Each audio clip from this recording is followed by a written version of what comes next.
Olá a todos, bem-vindos a mais um episódio do Projeto 230. Permanecemos aqui em São Bento com esta missão de desbater a excessiva distância entre o cidadão e os seus representantes. Connosco hoje temos o privilégio de ter Carlos Eduardo Reis, deputado do Partido Social Democrata. Muito bem-vindo, Carlos. Muito obrigado pelo convite. O Carlos viveu toda a sua infância em Barcelos. É adepto do Gil Vicente? Sou sócio 428 do Gil Vicente. Como é que foi crescer em Barcelos? Foi uma infância feliz. Quando temos a família à nossa volta e temos uma família grande, que é o meu caso, é uma infância feliz, com uma relação muito próxima com os primos e, portanto, enquanto os meus avós foram vivos, participei muito da vida deles e brinquei muito com os meus primos na casa deles e, portanto, foi uma infância muito feliz. Sim. E o que recorda mais de memórias e da sua localidade? Da localidade ou das brincadeiras e da infância? Sim, das brincadeiras e que memórias tem sobretudo dos campeonatos, duas coisas, dos campeonatos de futebol, que eu sou um amante de futebol, como alguns dos meus primos, e das primeiras iniciativas associativas com os clubes contra a poluição e essas coisas todas, muito empreendedores. O espaço também era grande, tivemos essa sorte, e recordo-me muito dessas tardes que passávamos, sobretudo na minha avó Teresa, mãe do meu pai, portanto. Sim. E o Carlos depois foi estudar para o Porto, na Católica, estudou na Escola de Direito. Antes estudei em Braga. Antes estudou em Braga? Sim, esqueci-me dessa... No secundário? Sim, estudei em Barcelos até ao 9º ano, depois fui para Braga, para o Colégio Dom Diogo de Sousa, que tenho umas saudades enormes. Aliás, os meus grandes amigos de hoje em dia, muitos deles estudaram no Colégio Dom Diogo de Sousa e depois é que vou para o Porto. E quando é que percebeu que queria Direito, que era essa a opção? Eu tinha 2 ou 3 opções na área das letras, filosofia, ciência política ou direito. É curioso, nunca quis exercer, nunca quis ser professor de direito, nunca quis estar na barra, mas o curso de direito é um curso bastante abrangente e que tocava também nas outras áreas para as quais podia ir e, portanto, acho que foi natural. E considera que depois, na própria Escola de Direito da Católica, teve uma experiência associativa intensa? O que lhe despertou assim mais atenção no mundo do associativismo? Sim, foi de facto muito intensa, começou muito cedo. Eu costumo dizer que a minha primeira candidatura hoje não teria existido porque hoje sou mais consciencioso e, portanto, não teria alavancado uma eleição logo no 2º ano. O que me despertou, eu já vinha vinha tendo alguma consciência política. Tenho familiares que estiveram ligados à política, sempre foi uma família que debateu política e, portanto, tinha esse bichinho. E depois, na Faculdade de Direito, como sabe, vivem-se os temas do dia-a-dia e dos nossos problemas com muita intensidade e estar na Associação de Estudantes a colaborar e tudo o que se seguiu foi um passo natural. E qual foi o professor que o marcou mais nesse período? Tem se algum professor que sente que tenha sido uma inspiração? Não vou dizer que foi uma inspiração, vou dizer que eram aulas onde eu ia com muito gosto. O professor Paulo Rangel, com aquele estilo gongórico que ele utiliza, fazia das aulas momentos muito interessantes.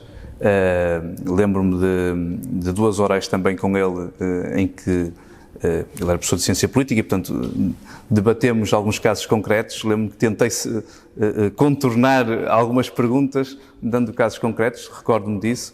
Portanto, dessa altura lembro-me muito do professor Paulo Rangel, lembro-me também de outros, posso estar a ser injusto, o professor Azeredo Lopes também, uma pessoa mais difícil, mas com quem eu trabalhei de perto como presidente da Associação de Estudantes. Ele era presidente diretor da Escola de Direito. Portanto, há um conjunto de pessoas, o professor Carvalho Guerra, que é uma referência, enfim, do ensino em Portugal e também noutras áreas, nas áreas da floresta, um senhor.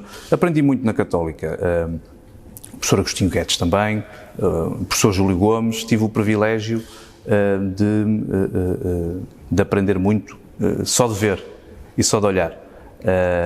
Mas se tiver que escolher, dentro dos docentes, o professor Paulo Rangel, no contacto com os dirigentes de quem geria o Centro Regional do Porto e a Escola de Direito, o professor Carvalho Guerra, que são almoços que me ficam para a vida. E tinha alguma cadeira favorita na altura? Eu sempre gostei de cadeiras mais ligadas à parte pública, ao direito administrativo, e portanto sempre fiz com alguma facilidade essas cadeiras. Como me embrenhei muito cedo nas associações, acabava por às vezes não fazer todas as aulas, e depois tivemos a reforma de Bolonha, portanto o modelo de ensino mudou, mas gostava sempre das cadeiras mais ligadas à área administrativa, e portanto essas davam-me algum gozo. Tudo que tinha mais a ver com penal não tinha tanto interesse, porque também nunca quis ser advogado, processo penal e tudo mais, mas não sou imodesto se disser que foi um curso que eu fiz com um relativo gosto e relativa facilidade também. E o Carlos, tendo essa ligação à Universidade Católica, se bem pela área do Direito, também julgo eu que concordou com o curso de Medicina na Católica. O que acha que leva a essa defesa que também há necessidade de criar no setor privado um curso que também é tão importante? Quem tem que regulamentar isso não são as boas vontades das universidades. Portanto, há quem regulamente isso. Agora, que é inegável, e vou-lhe responder assim, que é inegável que a Universidade Católica tem um legado de grande competência, de grande empenho no ensino em Portugal, e que tem cursos que são referências internacionais, é factual. Além do mais, a Faculdade de Direito, a Universidade Católica já persegue esta questão do curso de Medicina há muitos anos. Como sabe, foi reprovado depois, e agora com essa aceitação.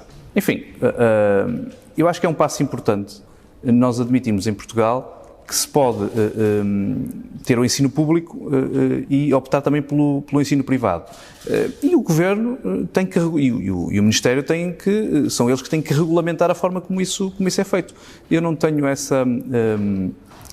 esse corporativismo de achar que há áreas onde que são intocáveis e onde não se pode fazer o ensino, lecionar o ensino privado. E o Carlos, tendo essa experiência não só de ter crescido em Barcelos, mas também pelo seu período que teve no Porto, que é um período muito longo e ainda hoje vive em Matosinhos, considera que ainda há uma centralização excessiva e se calhar é um pouco ridículo falarmos de centralização e estamos a falar de uma cidade tão grande como o Porto, mas sente que há ainda muitas diferenças no ponto de vista também institucional entre o Porto e Lisboa? Sim, as grandes sedes institucionais e mesmo das grandes empresas estão em Lisboa. E a partir daí a dificuldade do Porto é sempre maior. Acho que o país, porque é também pequeno em termos de território, ganhava com uma desconcentração. E eu não sou um adepto da regionalização, portanto eu acho que a desconcentração, o aumento das competências dos municípios, das estruturas intermédias, quanto mais as dotarmos de capacidade, mais chegamos ao cidadão e mais mudamos a vida das pessoas, não tenho dúvidas. Uma lógica de mais subsidiariedade. Absolutamente. Agora, percebo que haja uma concentração maior na capital e que isso também tem a ver com as opções que os políticos foram tendo durante muitos anos. A questão do Infarmed é paradigmática, nem vale a pena comentar. E como é que poderá ser feita essa maior ligação entre as duas maiores cidades do país? Além do investimento grande que houve em autoestradas? São duas cidades diferentes com um tipo de população diferente. E esta guerra Norte-Sul, não acho que faça nenhum sentido hoje em dia falar disso. Enfim, falou da rede viária que nos permite em 2 horas e pouco estar no Porto, ou estar aqui. Como é que elas se conseguem juntar e eu acho que há uma questão de respeito, é mais difícil para o Porto gostar da capital, acho que as pessoas da capital gostam muito do Norte. Eu entendo que os políticos aí têm um papel pedagógico. Apostarmos em algumas estruturas intermédias e algumas instituições de relevo nacional serem desconcentradas de Lisboa é um passo importante, porque é um exemplo que damos até de unidade nacional, ao contrário do que inicialmente se possa pensar. Esta medida até do Presidente do Partido de lançar o Tribunal Constitucional para Coimbra, com certeza que tem um cariz muito simbólico. mas também é desses simbolismos que se faz essa desconcentração e essa união entre o Porto, a região norte e Lisboa, e a capital. Passando agora, se calhar, mais para a vida do partido, o Carlos sempre teve uma grande tradição de criar listas ao Conselho Nacional. Tenciona continuar esse objetivo de serviço ao partido nesse aspecto? As listas ao Conselho Nacional inserem-se no âmbito da vontade de participar na vida do partido de uma forma grande, de querermos estar na linha da frente das decisões. Houve presidentes do partido que deram mais importância ao Conselho Nacional, outros que deram menos. A vida do partido nos últimos 2 ou 3 anos passou muito pelo Conselho Nacional e pela importância que se lhe quis dar e, portanto, quando eu decidi encabeçar listas ao Conselho Nacional, a prioridade era dar a oportunidade a um conjunto de gente com quem fui tendo relações no país, com quem me identifico politicamente, de poder participar a um nível que de outra forma não conseguiriam. Pergunta-me se essa vontade vai continuar. A participação partidária, a vontade da participação partidária vai continuar.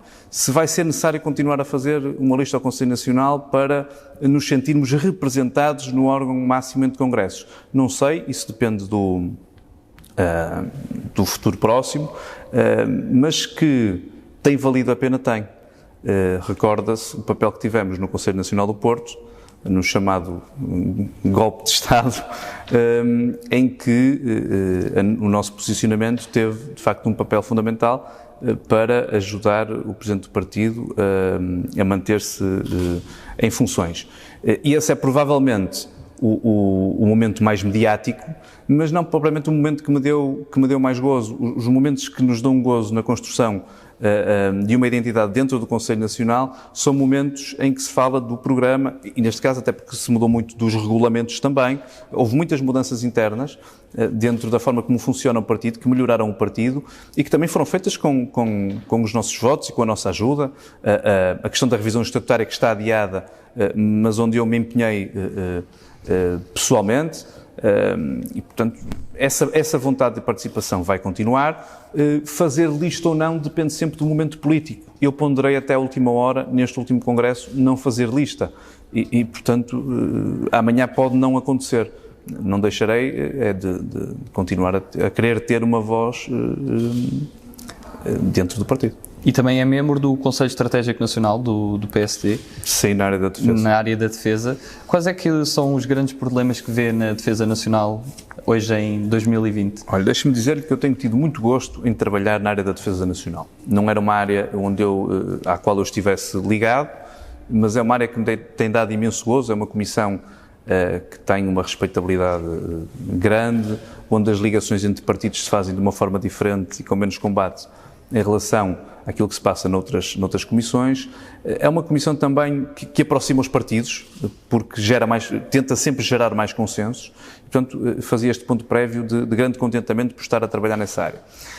Os grandes desafios na área da defesa, eu penso que passa pela maior atratividade das Forças Armadas. Nós hoje, com pena minha, vemos militares a sair para as Forças de Segurança porque a carreira militar não lhes oferece condições para eles fazerem disso vida. E essa questão é fundamental. Nós, nesta segunda sessão legislativa, a primeira foi muito dedicada ao Estatuto Antigo Combatente. Nesta segunda sessão legislativa, vamos tentar criar um quadro de praças no Exército e na Força Aérea. Com certeza que criar o quadro de praças por si só não resolve o problema, mas depois há uma segunda fase em que nos vamos bater por um tipo de ordenado digno, de condição digna, para que quem quer fazer carreira militar não tenha que sair para outras forças de segurança porque não tem um horizonte de vida. E, portanto, esse acho que é o grande desafio das Forças Armadas. Esta pandemia é má em tudo e tem... Como todas as crises, esta é sanitária e económica, tem um ou outro ponto positivo. Um dos pontos positivos na área da defesa é o facto das pessoas terem cada vez mais a percepção de que a ajuda dos militares e das Forças Armadas nesta pandemia foi absolutamente fundamental. Ainda há dias Fizemos um projeto de resolução em que sugeríamos que as Forças Armadas continuassem no terreno a ajudar o Governo, neste caso com desinfestação aos lares de idosos, e esse apoio acho que é fundamental, porque é aí que os surtos surgem com mais força. Com certeza que na área militar há muito mais a fazer. O processo de reindustrialização da área militar é também uma oportunidade nesta crise. Nós temos-nos batido muito por tentar perceber qual é o plano do Governo nas indústrias de defesa. Foram nomeadas novos dirigentes, novos protagonistas, e vamos tentar, também temos isso em comissão, vamos tentar ouvi-los e tentar perceber qual é o futuro das indústrias de defesa, que podem ter um papel fundamental na economia nesta altura de crise. Ainda nesta área da defesa nacional, como olha para toda esta controvérsia em relação à rede 5G, relações com a China e eventuais consequências no seio da Aliança Atlântica? Nós ainda não ao nível do crime da cibersegurança e essa área toda, ainda não tivemos muita atividade dentro da Comissão, mas vamos ter, porque é um tema absolutamente premente. Não tivemos tempo para fazê-lo na primeira sessão legislativa. Estou em crer que os partidos e que o Presidente da Comissão brevemente colocará esse tema em cima da mesa. E eu não sou liberal na economia e sei que os mercados estão abertos e que o tipo de política unilateral que os Estados Unidos têm imprimido leva a que a China possa ter um papel na geopolítica maior do que o que tinha há 10 anos atrás. Aquilo que eu acho importante na questão do 5G é se mantemos a nossa soberania ou não mantemos a nossa soberania. Isso é que é importante. Se os nossos dados estão seguros ou não estão seguros. Se o 5G é só uma transição digital, e portanto nós vivemos num mundo de grandes transições, até políticas em Portugal, com o aparecimento de novos partidos, se essa transição digital significa que vamos perder liberdade. E essa é que deve ser a nossa discussão, mais do que quais são os nossos aliados, que é fundamental e que é muito importante perceber na questão do 5G se isso nos vai, o que é que nos dá e o que é que nos retira. E o direito, na política, é sempre uma ponderação. É sempre uma ponderação e uma balança. Se me disser, agora não querendo ser polémico, mas se me disser está contente por grande parte das privatizações que se fizeram, terem tido o mesmo tipo de acionistas em Portugal. Não, acho que a diversificação seria sempre melhor para Portugal. Agora, enfim, a estratégia da China é clara e tem sido eficaz.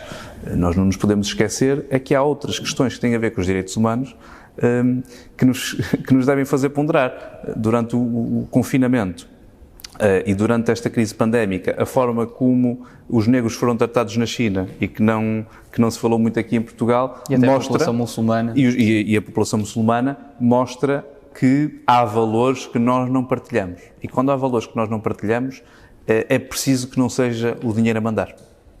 Vamos agora avançar para uma parte de perguntas mais dinâmicas. Nós costumamos chamar que são perguntas do verão quente de 1975, porque são de uma resposta mais rápida e se calhar mais interessantes às vezes. Sim. A pergunta que lhe faço em primeiro lugar é: quem foi o melhor português de todos os tempos? No seu entendimento. Foi aquele que não pôde provar aquilo que queria para o país, Francisco Sá Carneiro. Francisco Sá Carneiro. Alguma vez apanhou o sotaque da Foz? Nunca. Nunca. Humildade ou ambição? As duas. Cães ou gatos? Cães. Biden em modo mais Sleepy Joe ou Biden mais agressivo, intenso com Trump?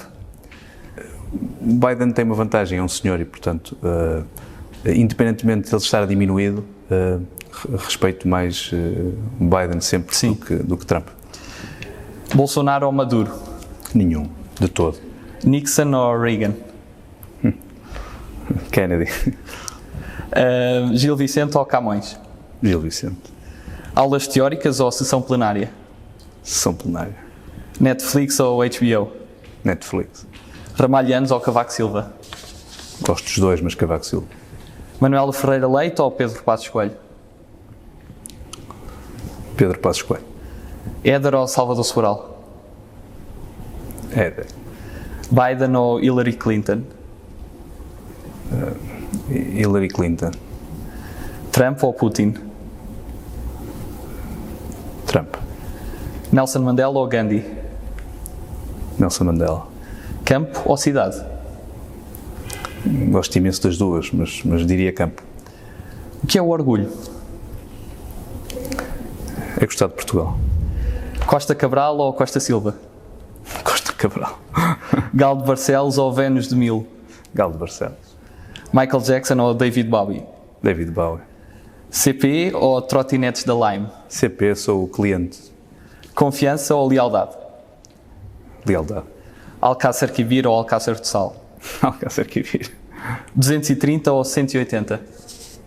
180.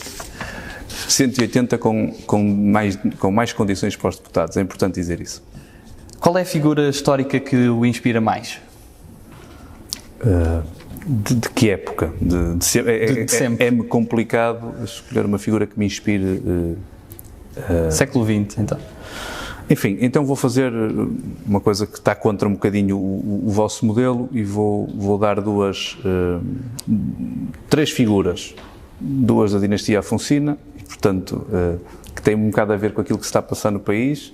O Dom Dinis, que era o lavrador, eu acho que temos que voltar ao setor primário, não tivemos tempo para falar do mar e da agricultura, mas são de facto duas oportunidades imensas neste tempo. O Dom Sancho I,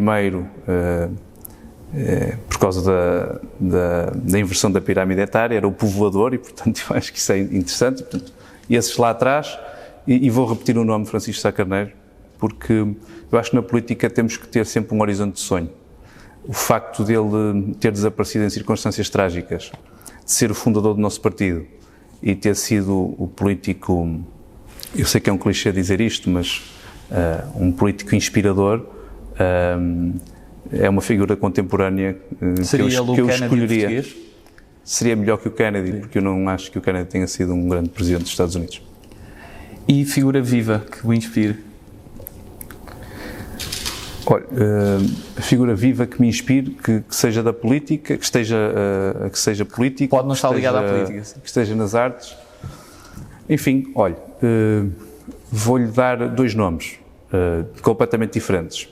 Um da pintura, Júlio Pomar, o meu pintor favorito, e vou-lhe dar, não tendo sido uma pessoa que eu leço muito durante a vida, tenho lido agora até mais, o Vasco Polido Valente. Vasco Polido Valente. Não queria, talvez tenha a oportunidade de falar de outra pessoa, que é o Mário Soares, que aprendi a admirar depois de ser Presidente da Associação de Estudantes, porque o convidei para lá na campanha presidencial.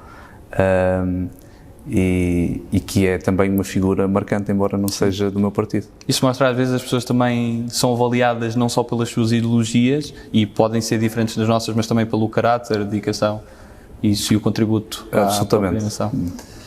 Tem alguma música favorita? Não, sou um amante de música, gosto de música, portanto sou eclético na escolha, não tenho, como faço muita estrada, tenho gostado de duas coisas, tenho gostado da TSF para me manter informado e tenho gostado de música e portanto tenho gostos muito variados. Portanto, não seria injusto estar a escolher um. E algum filme favorito? Olha, como eu sou um cinéfilo, não vou escolher nenhum filme, vou escolher os últimos dois que vi, aliás que revi. Tudo que seja Al Pacino, Marlon Brando, De Niro, DiCaprio, Meryl Streep, Charlize, enfim, tudo que tenha grandes atores, por mim serve. Vou-lhe dar os dois últimos que vi. Revi no outro dia o Arthur Hughes no Aviador, que é de facto um filme extraordinário, e revi também O Perfume de Mulher do Pacino, que é um filme que olho que até tem, que ele é militar e até tem a ver com defesa, até fica bem. Foram os últimos dois que revi. Tenho muito esse hábito de faço o zapping, está a passar e fico a ver uma coisa que já tinha visto umas 3 ou 4 vezes. Qual é que é aquele país que nunca visitou e gostava mesmo de visitar? Argentina, Buenos Aires. Mentira. E o que mudou desde que foi eleito deputado? Na minha vida? Na sua vida. A distância do meu filho e da minha mulher. De resto não mudou nada, eu já passava a vida aqui. Muita da minha vida profissional também passou por Lisboa, mas com tempos diferentes e não com tanta presença, e portanto essa distância deles é aquilo que mais mudou. E em qual ministério sente que Carlos Eduardo Reis podia dar um maior contributo ao país? Eu acho que vou continuar a dar o meu contributo ao país no Parlamento. Os ciclos políticos acho que hoje em dia não permitem olharmos para a política, nem eu olho para a política dessa forma. Com certeza que tenho áreas de interesse, é absolutamente natural, mas repare, sou formado em Direito, fiz 10 anos dedicado ao empreendedorismo e à gestão de empresas, e agora estou na área da defesa, portanto por opção, nem escolhi as outras áreas. Há ministérios onde me sentiria a trabalhar com empenho e com vontade, mas estou a gostar muito daquilo que faço no Parlamento e não tenho nem essa ambição de momento, nem esse horizonte. E qual é o acontecimento mais importante da história de Portugal? Eu vou buscar um mais recente, porque eu também tenho que falar para os jovens, sou relativamente jovem e, portanto, sinto-me obrigado também a fazer essa pedagogia.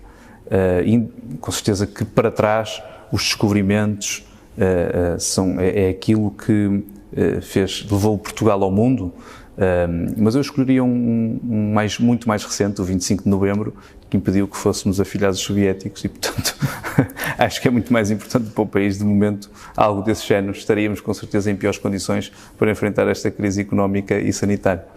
Passamos agora para um segmento de palavras soltas e pedi-lhe que me dissesse as primeiras coisas que vêm à sua cabeça. Isso é um perigo. Com estas palavras, são inofensivas. A primeira palavra que escolhi é galerias. De Paris. Escada. É uma discoteca do Porto. Serralves. Museu. Cimeira das Lajes. Dom Barroso. Hotel Saraiva de Carvalho. 25 de Abril. Emoção. Eleições. Napoleão. Conquistador. Galo. Desculpe, Galo. De Barcelos. Saudade. Saudade. Portugal. Mar. Oportunidade. Tem planos para o futuro que gostasse de partilhar? Quando se vê daqui a 10 anos?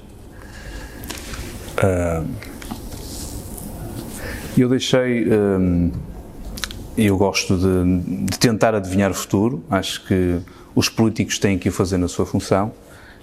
Onde estarei daqui a 10 anos? Não faço a mínima ideia.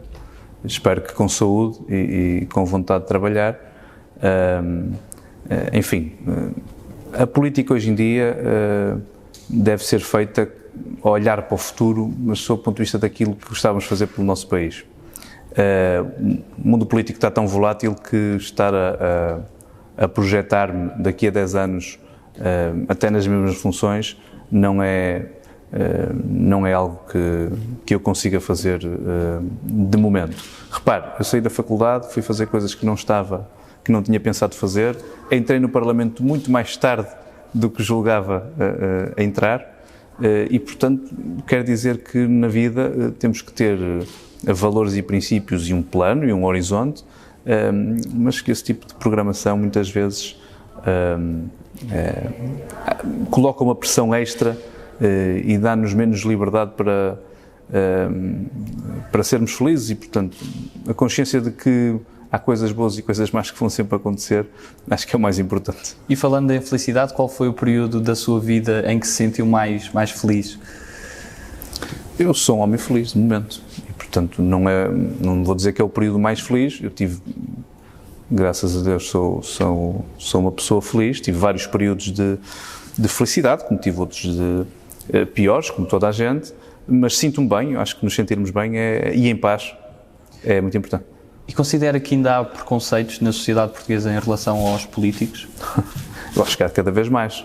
E, portanto, a partir do momento em que o descrédito das instituições é cada vez mais acelerado, nós temos a responsabilidade de lutar pela democracia. E aproveito para agradecer o facto de terem encetado este projeto, que ajuda também a aumentar e a melhorar, a aumentar a fé nos políticos e a melhorar um bocadinho essa aproximação que temos de fazer entre eleitores e eleitos.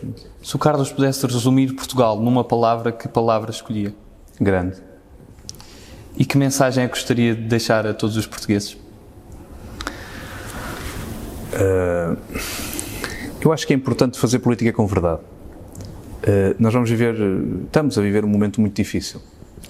E eu vi no início desta crise que nunca iríamos mentir aos portugueses. Eu acho que é muito importante dizer a verdade, independentemente de ser mais ou menos popular, porque isso também tem a ver com a credibilidade da política e com as pessoas acreditarem que estamos aqui para trabalhar por elas. Portanto, eu acho que essa é a mensagem mais importante. E às vezes as derrotas na vida ensinam-nos que não é se chegamos, é como chegamos, e portanto essa mensagem é a que eu acho mais importante neste momento. Vamos passar um período muito difícil, muito mais difícil do que estamos a passar, e é importante termos a consciência de que vamos dobrar esse Rubicão. Muito obrigado. Terminamos assim com esta mensagem. Queremos agradecer também a todos os que assistem às nossas entrevistas e que as partilham, e agradecemos todo o feedback que nos têm dado, e esperamos continuar com o vosso contributo a produzir este projeto. Muito obrigado. Eu é que agradeço. Muito obrigado a todos. Muitos parabéns.